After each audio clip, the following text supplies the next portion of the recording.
30 জানুৱাৰীৰ পৰা কেইবাগৰাকী ব্যক্তি যোগদান কৰাৰ আলোচনা চলি আছে 30 জানুৱাৰীত ফাইনেলে হৈছে আৰু তাৰ আগে পিছে কণ্টিনিউৱাছলি যোগদানৰ যিসমূহ কথা চলি আছিলে তাৰে কিছু সংখ্যকে যোগদান কৰিব আৰু মই ভাবোঁ যে এই যিটো আমাৰ প্ৰতি যিটো মানে সকলোৰে এটা আশা বা আমাৰ যিসকলে আমাক এই জাতীয়তাবাদী আদৰ্শৰ প্ৰতি সন্মান প্ৰদৰ্শন কৰি আমাৰ লগত যোগদান কৰাৰ যিবোৰ কথা আছিল সেইবোৰ খুব সোনকালে তেওঁলোকৰ লগত আলোচনা বিলোচনা কৰি দলত যোগদান কৰাৰ যিটো পৰিৱেশ আমি শক্তিশালী ৰূপত গঢ়ি তোলাৰ কাৰণে আমি চিন্তা চৰ্চা কৰিছোঁ চক এইবোৰ কথাটো চলি আছে কথা চলি আছে মানে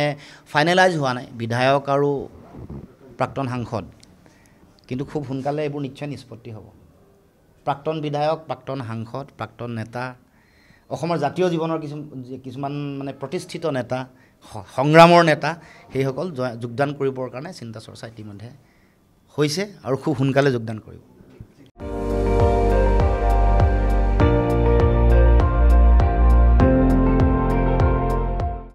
আপুনি চাই আছে ND24 সৰ্বশ্ৰেষ্ঠ নহয় সৰ্বোত্তমৰ দৌৰ